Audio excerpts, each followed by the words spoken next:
Assalamualaikum warahmatullahi wabarakatuh. Jumpa lagi dengan saya dalam kajian pemilu dan partai politik. Seperti biasa saya adalah mengajar di pemilunya, di bagian pemilunya adalah bagian saya, sementara partai politik sudah saudara tempuh. Nah, kali ini saya akan menghantarkan kajian kita bab 3. Bagaimana pemilu bekerja? Ada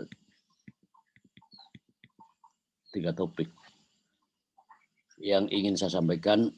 Yang mula-mula adalah the electoral cycles. Yang kedua adalah election working framework. Dan yang ketiga adalah election stage framework. Ini adalah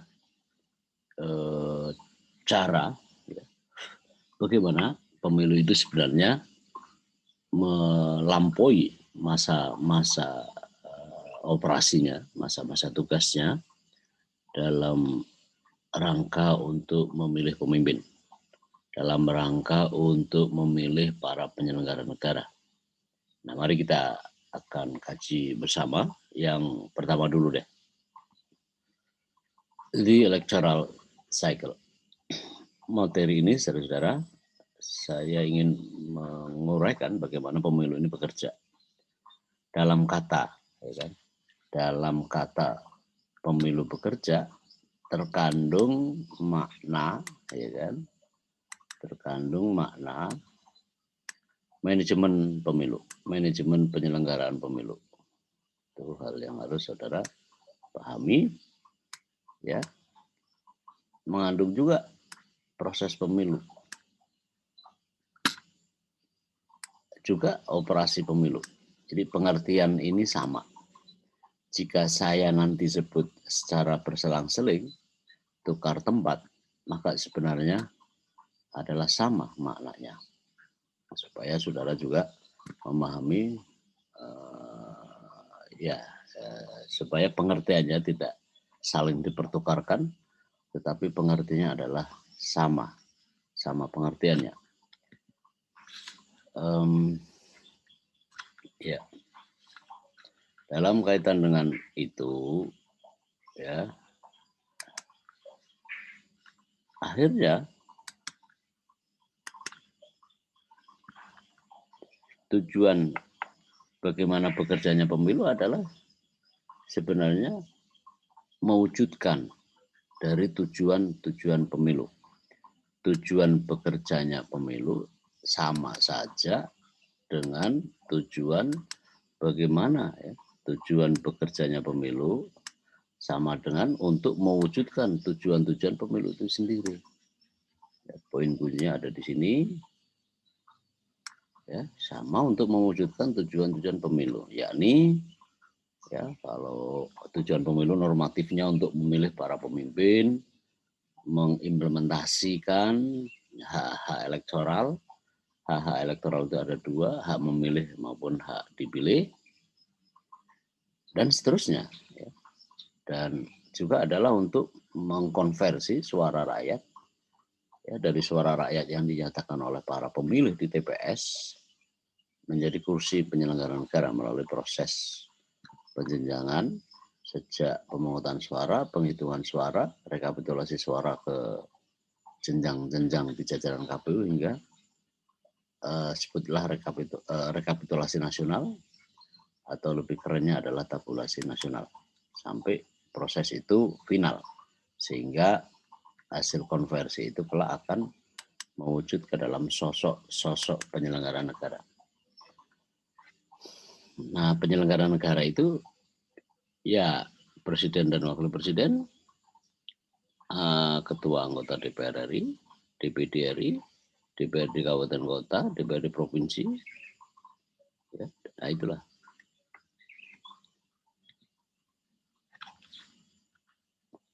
Saudara-saudara, saya ingin sampaikan juga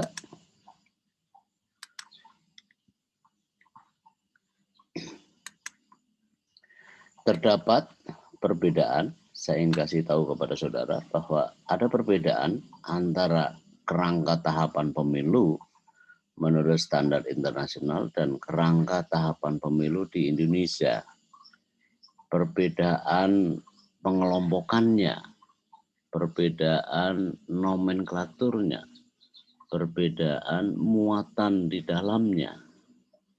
Perbedaan itu semata-mata karena ya, perbedaan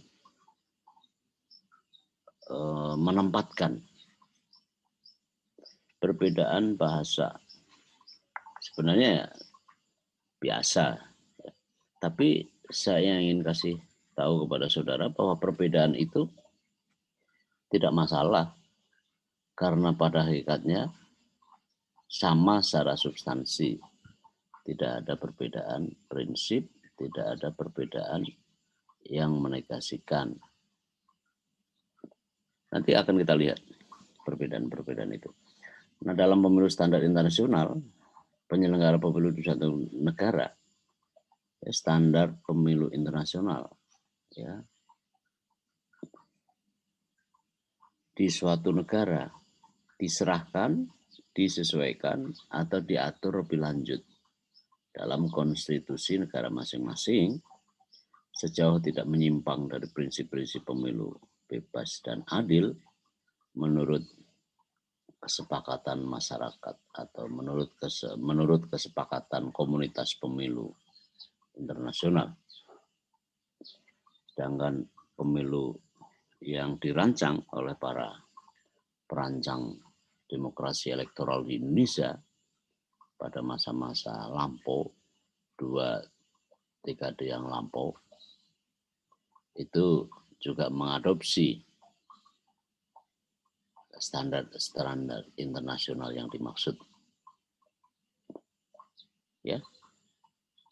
Terlebih penyetandarannya tadi itu kadang-kadang ya sebagian kecil di antaranya agak membabi buta. Misalnya akan memindahkan seluruh hal yang bersifat konsepsional atau teoritis di banyak negara, terlebih standar negara maju, lalu jika tidak sama persis, tidak konkuren, tidak kongruen, maka disebut tidak demokratis. Saya mau kasih contoh. Seorang pengamat yang melihat pemilu dari jarak jauh, yang tidak pernah terlibat dalam lembaga penyelenggara pemilu, membandingkan saja bahwa di banyak negara itu tidak ada namanya lembaga pengawas pemilu. Kalau tidak ada di lembaga pengawas pemilu, itu sama artinya jika ada lembaga pengawas pemilu di Indonesia, itu sama saja tidak demokratis dan perlu ditiadakan. Ini kan cara berpikir yang tidak kontekstual. Padahal di standar pemilu internasional mengatakan, itu jelas sekali ya, bahwa standar pemilu internasional itu penerapannya diserahkan dalam batas minimal, diserahkan, diatur oleh konstitusi masing-masing. Saya mengartikan konstitusi di soal ini termasuk di dalamnya adalah sistem hukum. Ya hanya karena di negara lain tidak ada, sedangkan di Indonesia ada, maka itu tidak demokratis. Hal yang tidak tepat. Apalagi hanya karena itulah lalu dia membanding-bandingkan di atas kertas, sedangkan yang bersangkutan tidak memahami kompleksitas pemilu di Indonesia. Kalau melihat pemilu tidak semata hanya dari satu aspek saja, juga harus melihat pemilu secara kontekstual, bukan teks saja, tetapi harus secara kontekstual, sehingga menemukan esensi bahwa pemilu di Indonesia mengandung kompleksitasnya yang tersendiri. Itu dia. Sedangkan standar pemilu internasional sendiri menyerahkan sepenuhnya bahwa implementasi pemilu standar internasional diserahkan kepada masing-masing negara. Sedangkan sistem hukum kita selalu juga bersentuhan, berkelindan dengan aspek-aspek lain. Dan akhirnya membentuk kompleksitas hukumnya sendiri, termasuk pelembagaan-pelembagaan di dalamnya. Yang apa boleh buat, kalau memang itu khas Indonesia dan menjadikan demokrasi lebih bergairah, kenapa harus risau dengan kehadiran pengawas pemilu misalnya. Tapi pandangan ini tidak banyak, tapi bagi saya, dia kurang paham bahwa standar pemilu internasional menyerahkan juga pada sistem hukum setempat. Nah, kerangka tahapan pemilu di Indonesia, kalau menurut saya jauh lebih sistematis, lebih realistis, dan relevan, tentu saja, dengan kebutuhan dalam sistem perencanaan di Indonesia. Sistem perencanaan sama aja dengan sistem pembangunan. Karena pemilu itu adalah bagian dari pembangunan di bidang demokrasi. Apa salah kalau kita punya hal yang agak khas, sedangkan hal yang khas itu justru menambah kualitas dari minimalitas pelaksanaan standar pemilu internasional sebagaimana yang dimaksud.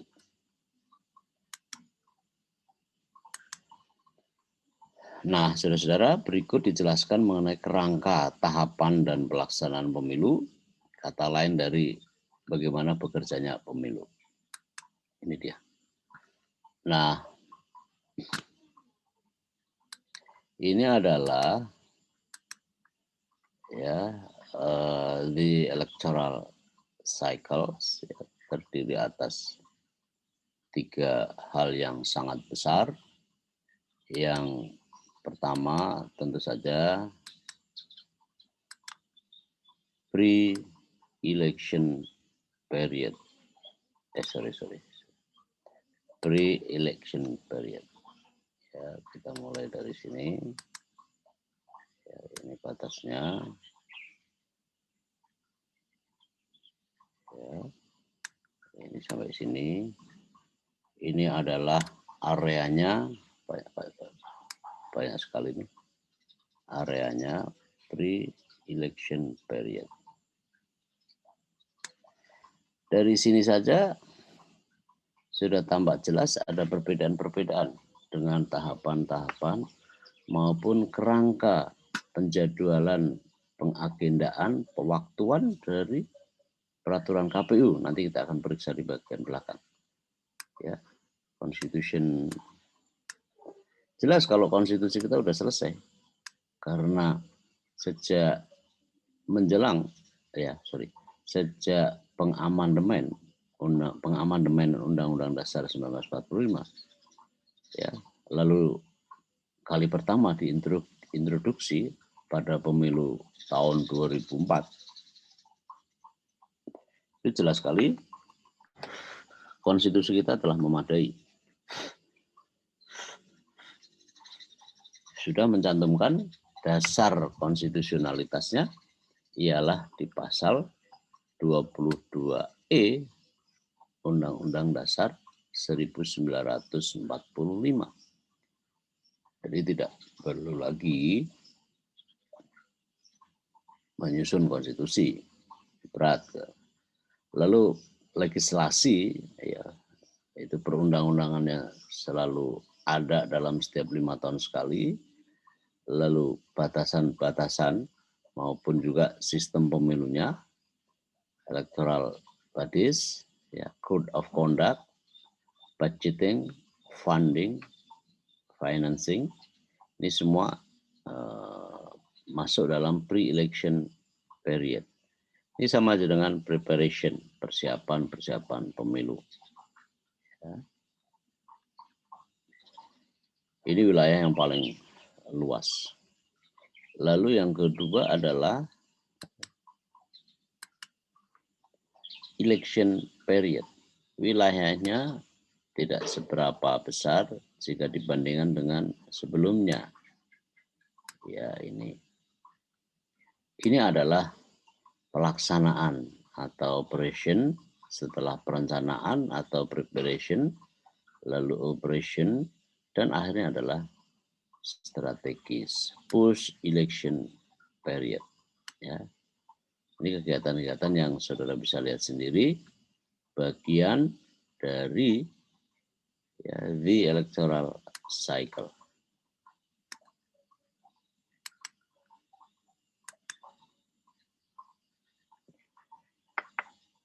Pada pokoknya penyelenggaraan pemilu itu dibagi ke dalam 3 periode tahapan: preparation, operation, dan strategis.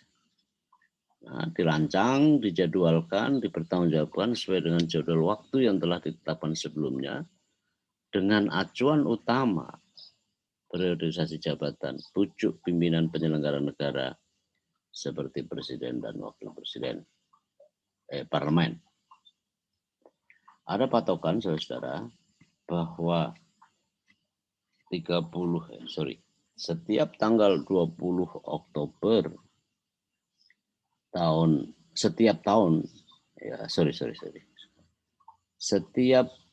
setiap tanggal 20 Oktober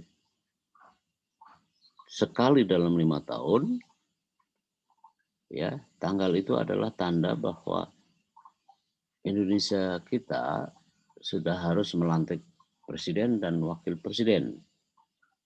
Itu siklus dari konstitusi kita tentang jabatan tertinggi. Nah, karena itu patokan itu kemudian mundur gitu ya untuk jabatan-jabatan yang lain. Jadi kerangka waktu pemilu ini panjang ya, dihitung mundur ke belakang itu nanti harus ada terbentuknya parlemen gitu ya, dari MPR, DPR, dan DPD, lalu tentu saja prosesnya sebelumnya di provinsi, kabupaten kota, dan seterusnya. Ini kerangka pewaktuan yang memungkinkan ya siklus konstitusi dalam arti jabatan para penyelenggara negara hasil pemilu bisa di set up, dilakukan. Nah, itu patokan utamanya. Nah, yang lainnya adalah menyesuaikan di mana ketentuan pewaktuan maupun jadwal serta agendanya itu ada di undang-undang. Konstitusi memandatkan pembentukan undang-undang yang merupakan ranah dari pembentuk undang-undang. Siapa pembentuk undang-undang? Adalah DPR RI dan Presiden atau pemerintah. Nah, bekerjanya pemilu dari A hingga Z, saudara-saudara, saya ingin ulang, itu dinamakan manajemen pemilu. Ya, ingat baik-baik bahwa manajemen pemilu adalah seluruh hal berkenaan dengan tata prosedur administrasi dan segala macam mengenai pemilu. Nah, itulah hal yang penting yang saudara camkan mengenai manajemen pemilu. Siklus pemilu ini dirancang untuk memudahkan pemahaman. Oleh karena adanya kompleksitas dan panjangnya rincian aktivitas penyelenggaraan pemilu.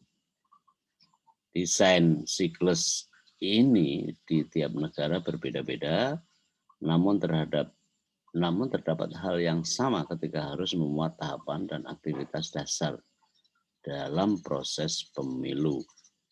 Ya. Ini sama dengan yang tadi, cuma ini lebih diringkas. Ada preparation, ada operation, ya, ada strategis.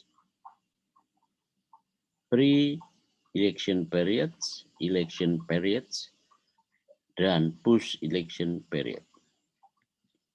Nah, itu dia. Duluan ini. Oke.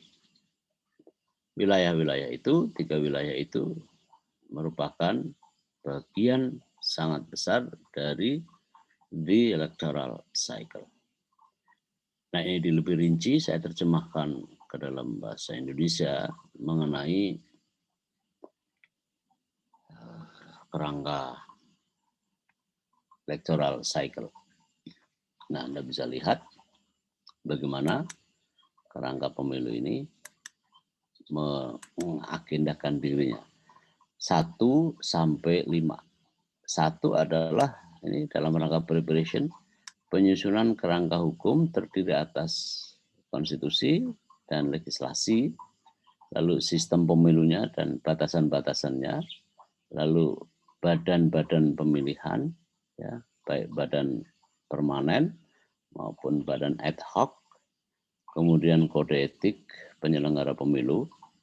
Di banyak negara kode etik ini tidak melulu mengikatkan kepada penyelenggara pemilu. Partai politik, media massa, pemantau juga diikat oleh kode etik di dalam pemilu.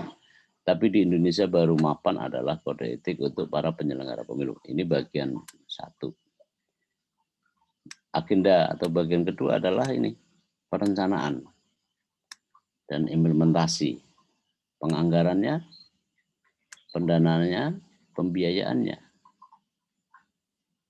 Kedua, kalender pengawasan. Ini adalah semacam agenda yang tersusun rapi, berbasis pada penanggalan yang paling konkret sebagai cara untuk melakukan hal-hal yang sudah dirumuskan di dalam undang-undang dan atau peraturan KPU misalnya. Misalnya rekrutmen dan pengadaan, procurement, logistik dan keamanan.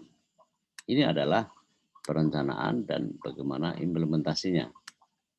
Saudara mesti memahami bahwa sesuatu yang dikerjakan mencapai sukses itu selalu berangkat dari perencanaan yang cermat, yang akurat.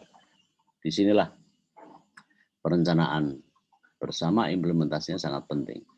Ada istilah yang dikenal dalam kasanah manajemen ialah quality of planning, ya, kualitas dari perencanaan.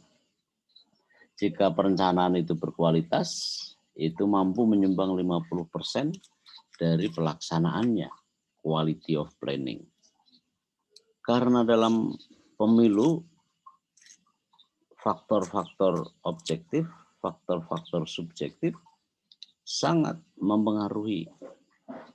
Dan kadang-kadang apa yang kita rencanakan tidak semudah untuk dilaksanakannya.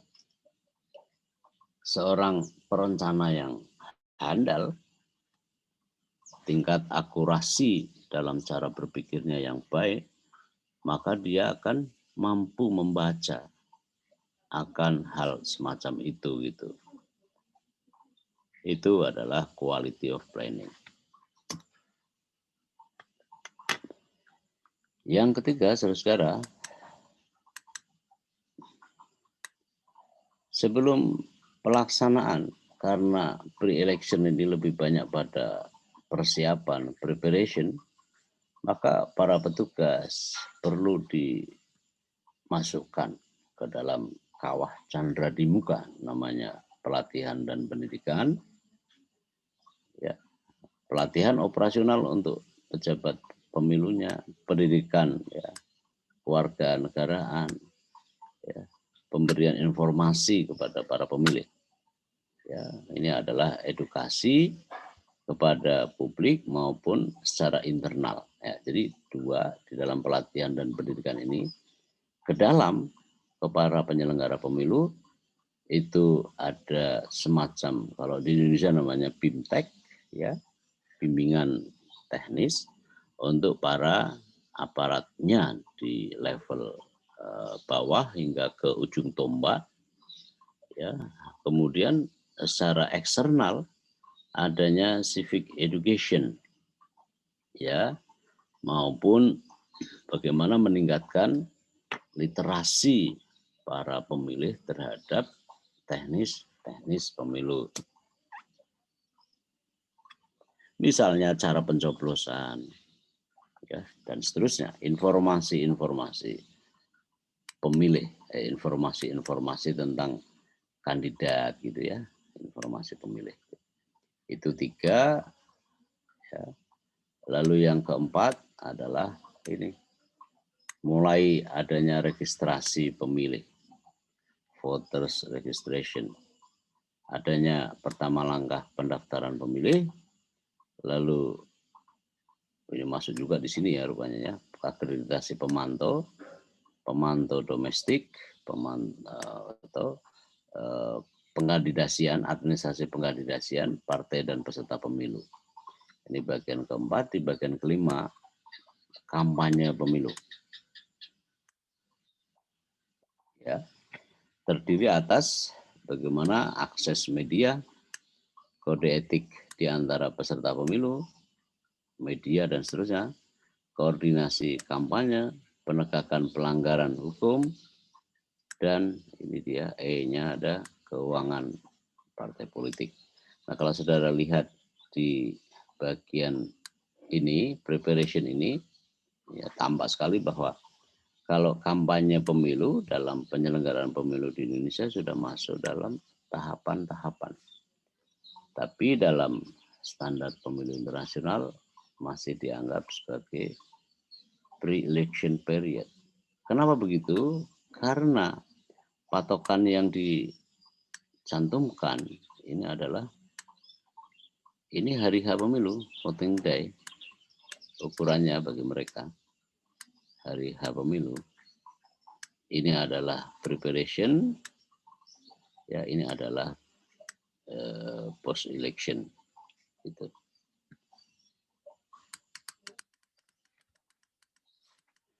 Nah, saudara, kita masuk ke election period. Ada dua agenda besar, ialah pelaksanaan hari H pemilu, pemungutan, penghitungan suara di TPS. Ya. Lalu ada juga pemungutan suara khusus bagi kaum difabel. Penghitungan suara eksternal untuk standar di sejumlah negara lain. Lalu verifikasi hasil resmi. Ya, ada verifikasi hasil resmi, pengajuan keberatan itu masuk di sini, banding dan seterusnya, temuan-temuan hasil. Itu adalah operation. Yang akhir adalah post election period. Ini memuat mengenai aktivitas-aktivitas setelah pelaksanaan hari H. Ya. Ada penguatan kelembagaan, ini macam evaluasi. Ya. Ada perlunya perbaikan-perbaikan dalam sisi hukum pemilunya, pengarsipan dan adanya riset, audit dan evaluasi, lalu terus mengupdate untuk daftar pemilih. Nah, ini di electoral cycle ini merupakan atau tampak arah kemana agenda-agenda pemilu akan berangkat, akan bekerja, dan memberi pertanggungjawabannya atas pelaksanaannya. Saya sering menyebut bahwa preparation election itu adalah masa-masa persiapan, sama juga dengan standar pemilu internasional. Periode pelaksanaannya ya itu memuat satu agenda yang sangat inti dari pemilu, ialah hari H pemilu. Lalu post election period adalah bagaimana KPU, Bawaslu ya, dan para penyelenggara pemilu lainnya melakukan semacam penyelesaian, melakukan pertanggungjawaban. Dalam tradisi siklus pemilu di Indonesia, post election period ini adalah misalnya di MK, di pengadilan dan seterusnya. Jadi masa persiapan, masa pelaksanaan, dan masa penyelesaian atau pertanggungjawaban. Ya, itu kalau saya merangkum dari semuanya, sekali lagi, pre-election lebih banyak pada persiapan, betul, preparation, ya. Karena sekali lagi batasannya adalah hari H pemilu, voting day atau election day. Ini preparation, ini on stage, ya, hari H. Lalu ini adalah penyelesaiannya. Saya mengganti atau menyamakan juga penyelesaian itu dengan pertanggungjawaban. Karena di post election period ini biasanya ramai nih. Gugatan-gugatan di MK misalnya dalam tradisi pemilu di Indonesia. Baik, saudara, itu hal yang sebenarnya penting jika saudara ingin mendalami mengenai bagaimana pemilu itu bekerja. Nah, kita rinci sebenarnya satu persatu ya pre-election period. Tapi saya tidak perlu jelaskan mengulang atas apa yang saya jelaskan karena tadi sudah disinggung.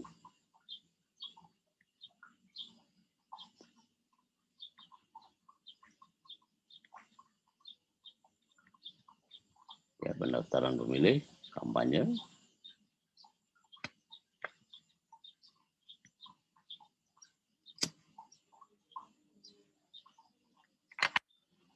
Kita masuk ke election period.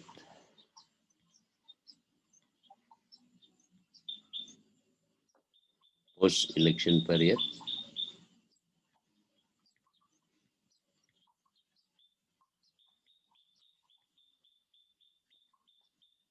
Nah, saudara-saudara, ada yang berbeda selain beberapa bagian yang saya sampaikan, bahwa tahapan-tahapan pemilu yang dirancang dalam standar pemilu internasional itu sebenarnya ya lebih simpel, walaupun secara penempatan agak berbeda dengan tradisi pemilu di Indonesia. Tapi sebenarnya ya artinya kalau saudara lihat di undang-undang pemilu maupun undang-undang pilkada itu banyak sekali, jelimet sekali kadang-kadang. Tapi ngebandingkan dengan apa yang saya sampaikan terkait dengan standar pemilu internasional, saya merumuskan ada 5 tahapan kunci di dalam pemilu. Yang ini adalah batas minimal pada bagaimana pemilu itu harus terstandar dilaksanakan. Pertama, daftar pemilih. Daftar pemilih ini penting karena pemilih adalah siapa yang akan melakukan apa. Pada pekan yang lampau saya sampaikan bahwa pemilu adalah siapa memilih siapa, bagaimana caranya, dan kapan. Saya terjemahkan dari pendapat yang sangat terkenal, as well, politics is who gets what, how, and when. Jadi ini adalah siapa pertama, pemilih. Ya. Ini dia pemilih. Tahap pertama, pencalonan. Pencalonan adalah wujud dari hak dipilih, right to be candidates. Setelah right to know. Jadi setelah ada orang memilih, lalu pencalonan adalah dalam rangka orang yang dipilih. Siapa orang memilih dan dipilih? Adalah warga negara yang telah memenuhi syarat sebagai pemilih maupun sebagai calon, gitu ya. Nah, saya ingin tambahkan di bagian ini bahwa kedua ini itu adalah implementasi dari hak asasi manusia. Anda boleh lihat kalau tidak salah di pasal 21 atau 23 atau 22 gitu ya. Deklarasi hak asasi manusia sejagat, the Universal Declaration of Human Rights, ya, itu menyebut akan dua hal ini. Bahkan kalau tidak salah hak dipilih itu lebih dulu daripada hak memilih. Sorry, itu ada di Komnas HAM ya, Undang-Undang Hak Asasi Manusia. Ini adalah bagian dari hak asasi manusia yang khusus dalam pemilu, namanya hak elektoral. Hak elektoral itu ada dua, hak memilih dan hak dipilih. Hak elektoral. Hak elektoral. Yang berikutnya, saudara, ini dia nominasi. Kampanye setelah atau supaya calon itu dipilih, maka dia harus dikasih kesempatan untuk bersolek-solek, ya, untuk bermake up di hadapan calon yang akan memilihnya. Calon itu menawarkan visi, misi, dan program kerja apa yang akan dilakukan jika mereka terpilih. Nah, itu kan prospek ya, kalau istilah dunia dunia online itu adalah kampanye. Nah, itulah kampanye. Bermake up, bersolek-solek supaya para pemilih itu terangsang untuk memilihnya. Itu adalah kampanye. Lalu pada tiba saatnya untuk konkret, itu hari H, voting day. Ya, ada namanya di dalam hari H pemilu itu adanya pemungutan suara, adanya penghitungan suara, adanya rekapitulasi suara. Itu. Ini adalah puncak atau inti utama dari pemilu. Yang akhirnya adalah penetapan hasil. Penetapan hasil ini pengesahan, pelegalan terhadap proses yang sudah dilakukan di lapangan. Nah, sebenarnya pemilu ya cuma 5 ini.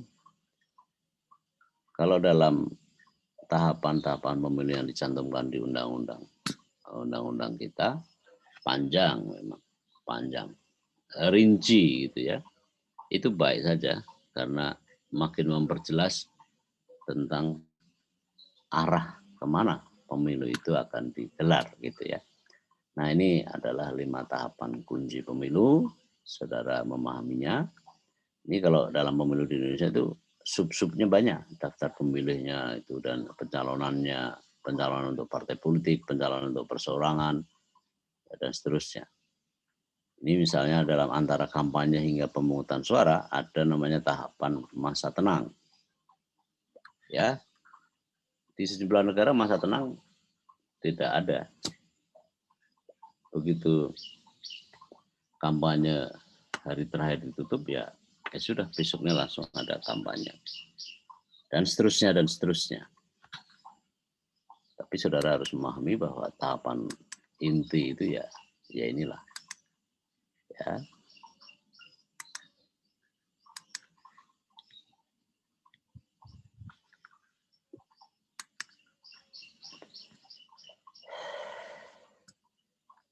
Lima tahapan kunci pemilu: voters list, nomination, campaign, lalu masuk ke election day, counting, voting, lalu vote recapitulation, vote tabulation, lalu penetapan hasil.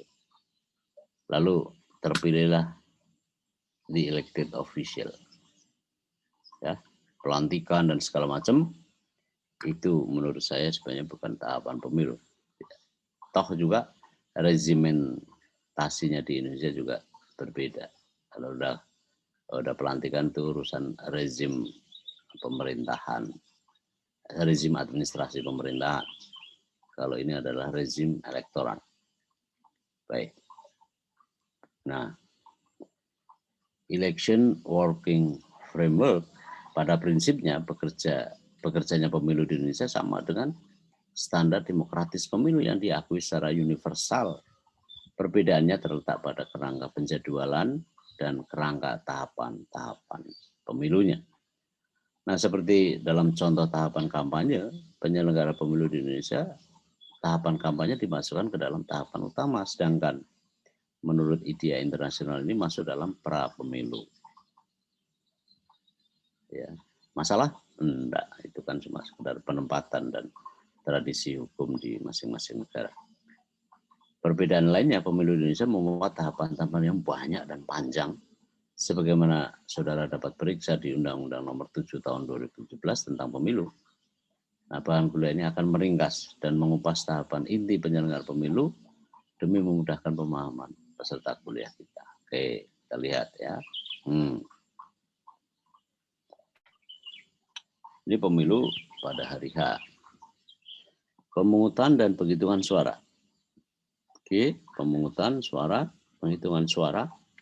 Lalu ada pengisian form-form yang banyak sekali itu. Sehingga ini adalah salah satu contoh yang membuat beban penyelenggara badan ad hoc di bawah di KPPS, PPS, dan PPK yang pengalaman pemilu 2019 lampau itu banyak yang meninggal. Ada 859 ya data resmi yang dikumpulkan dari KPU dan Bawaslu serta aparat keamanan jajarannya. Juga berdasarkan riset-riset yang dilakukan oleh sejumlah pihak. Setelah itu kemudian di PPS. Nah, PPS kadang-kadang cuma dilewatkan ya, tetapi selalu koordinasinya ada di PPS. Lalu PPK. PPK di situ ada mulai rekapitulasi, dikumpulkan suara-suara yang berasal dari TPS dikumpulkan. Lalu TPS-TPS tadi itu berdasarkan koordinasi PPS, presentasi di depan para peserta pemilu maupun pihak lain dalam forum rekapitulasi suara di level kecamatan atau di level distrik, istilah di Papua. Ya, ini dia pergerakan suara dari TPS ke PPK itu bergerak gitu ya, dikawal oleh aparat. Lalu yang kedua adalah mulainya rekapitulasi suara di PPK gitu. Di situ mulai, lalu dari PPK kemudian ya, ini pergerakan suara dari PPK ke KPU Kabupaten Kota. Anda bayangkan kalau daerahnya antara satu pulau dengan pulau lain, padahal sama dalam wilayah administrasi pemerintahan desa atau kelurahan atau kecamatan, wah itu berhari-hari bisa. Di Papua itu bisa 2 hari, 3 hari, 4 hari. Karena satu daerah ke daerah lain di Papua itu lebih banyak yang tidak bisa dijangkau dalam waktu 24 jam. 1 kali 24 jam. Bukan jaraknya terlalu jauh, ya memang jauh juga. Tetapi sebenarnya karena transportasi yang tidak bisa menjangkau melalui darat. Terpaksa harus pakai pesawat udara. Sedangkan pesawat udara tidak selalu sama jadwalnya, kecuali mencharter. Nah, ini pergerakan suara, dan saudara tahu bahwa dari TPS ke PPK, lalu ke kabupaten kota, seringkali terjadi banyak masalah. Misalnya pembukaan kotak tanpa sepengetahuan, ya tanpa diketahui dibuka, orang aparatnya lagi tidur, untuk kemudian esoknya berangkat di hutan, di daerah sepi, atau malah bisa juga kong kali kong di antara semuanya. Terutama untuk pemilu kada. Tapi ya itu tantangannya. Kalau dalam istilah penelitian ada istilah mengisi kuesioner di bawah pohon, ya ini manipulasi sangat terjadi. Jangankan di beberapa daerah, di Cirebon saja, pemilu tahun pemilu 2018 itu juga terjadi pembukaan kotak suara. Alasannya macam-macam. Tapi apapun ceritanya, pembukaan kotak suara itu tidak boleh. Dan itu adalah pidana. Undang-undang Pilkada misalnya, Undang-Undang Nomor 10 Tahun 2016 itu mengharamkan tentang adanya pembukaan kotak suara. Karena kotak suara itu adalah mahkota. Apa konsekuensinya? Kemudian di MK memutuskan PSU, pemungutan suara ulang. Saya kebetulan jadi ahli yang dihadirkan. Ya, saya mengatakan pembukaan kotak suara itu ya ibaratnya merusak mahkota pemilu. Anda bayangkan kalau merusak mahkota seorang raja, ya, karena di dalamnya kotak suara itu terdapat suara rakyat, suara pemilih yang harus dijaga kemurniannya, dijaga otentisitasnya. Kalau sekali membuka ya akan masalah. Dan itu memang ada pengenaan sanksi pidananya maupun sanksi administrasi, termasuk di dalamnya adalah sanksi dalam rangka kode etik penyelenggara pemilu. Setelah itu pergerakan suara masuk ke KPU Kabupaten Kota, ya. Lalu pergerakan masuk ke KPU, dari KPU ke KPU provinsi, ya, dari kabupaten kota maksud saya tadi itu. Lalu rekapitulasi suara di KPU provinsi, ya, pergerakan suara dari KPU kabupaten ke KPU provinsi. Nah, lalu akhirnya adalah ke KPU RI. Rekapitulasi atau dulu sering disebut sebagai tabulasi nasional di KPU RI, ini adalah puncak dari seluruh proses tadi. Nah, saudara, saya ingin tambahkan mengenai agenda konversi suara rakyat ke kursi penyelenggara negara. Ini sangat tergantung, pertanyaan itu diajukan bagaimana agenda konversi tergantung. Apakah tergantung pada jenis pemilunya. Kalau jenis pemilunya adalah penetapan hasil terhadap calon anggota DPR di kabupaten kota, maka rekapitulasi suara itu adalah sekaligus adalah penetapan hasil di level itu. Walaupun secara keseluruhan untuk pileg, pilpres itu ada di KPU RI. Tetapi ketika pilkada kabupaten kota, maka ya konversinya di sini. Demikian juga kalau pilgub ya ada di sini. Itu. Itulah agenda konversi suara rakyat ke kursi penyelenggara negara dan seterusnya. Tetapi secara simbolis seluruh proses pemilu akan selesai di KPU. Kalau pemilu nasional ya. Kalau pemilu masing-masing kepala daerah itu otoritasnya di tangan KPU kabupaten kota dan KPU provinsi tentu saja. Nah,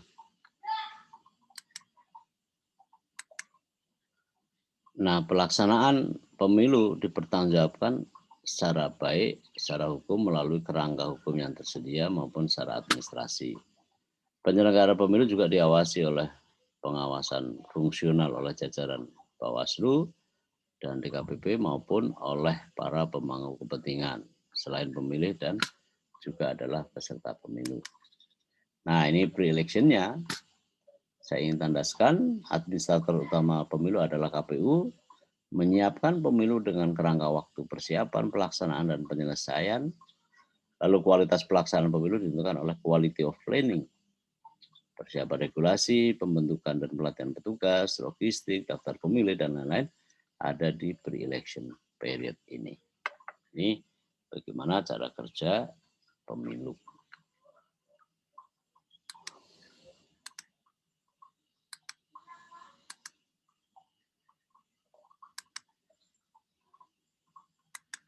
Oke, nah ini dia. Saya ingin menambahkan pengetahuan kita semua, ya, bagaimana pemilu di Amerika.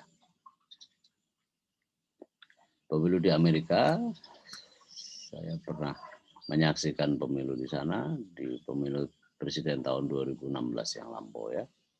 Dan ini salah satu yang diterangkan oleh KPU di sana maupun otoritas pemilu di sana. Kenapa saya sebut begitu? Karena di Amerika itu pemilu digelar oleh pemerintah dan pemerintah negara bagian. Karena pemilu adalah kegiatan pemerintahan, bagian dari agenda pemerintahan. Nah, ini untuk Anda ingin jadi presiden di Amerika, Anda harus melampaui masa-masa ini. Ya, panjang sekali ini. Silakan dibaca aja. Nah, timeline pemilu di Amerika ya, ini ada. Ini sudah tradisi yang sangat mapan berdasarkan konstitusi mereka. Ini bentuknya seperti ini. Ini di bagian yang paling kanan bawah adalah Electoral College ya, dapil Electoral College. Di suatu waktu kita bisa diskusi soal ini lebih detail ya. Nah, kerangka waktu yang ketiga adalah kerangka tahapan pemilu di Indonesia. Ini tahapan penyelenggaraan pemilu, ya, ada perencanaan dan seterusnya. Ini yang saya maksud tadi itu lebih rinci. Ini adalah pasal 167 Undang-Undang Nomor 7 2017. Lalu dirinci tahapan pemilu presiden dan wakil presiden, ya, bagian dari peraturan KPU nomor 7. Tentu sudah banyak mengalami perubahan kalau kita lihat sekarang, tapi di soal tahapan ini tidak berubah karena itu adalah jadi bagian dari nomenklatur tahapan-tahapan pemilu, kerangka tahapan-tahapan pemilu. Nah, tahapan pileknya ini dia nyaris sama tetapi berbeda agendanya. Nah, pilkada, ya, ini saya ambil pilkada tahapan pemilu, bukan pilkada ya, tahapan pemilu 2019 dalam infografis saya kutip dari KPU.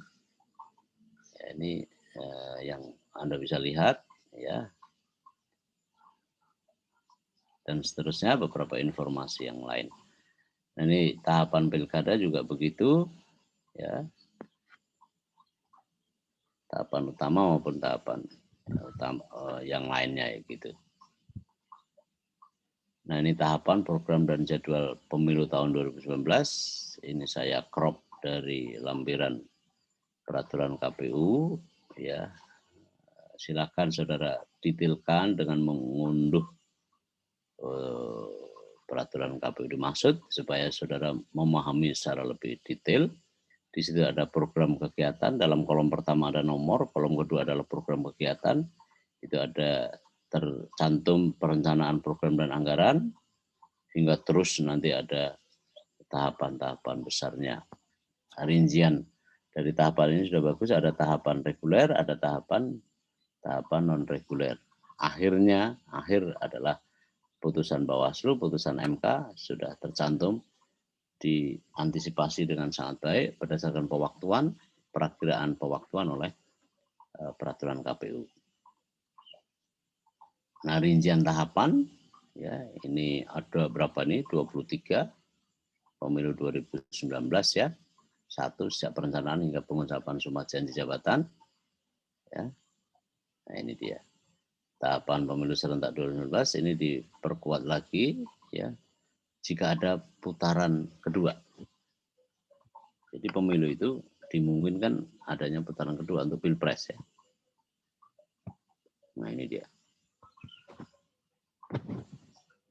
Itulah saudara-saudara materi dari saya. Saya mengingatkan bahwa saudara mengutip materi sebagian atau seluruhnya harus mencantumkan siapa penyusun dari materi ini. Sangatlah tidak elok dan itu tidak sesuai dengan kaidah-kaidah maupun etika ilmu pengetahuan jika saudara mengutip tanpa pernah menyebutkan sumbernya. Terima kasih, sampai jumpa. Assalamualaikum warahmatullahi wabarakatuh.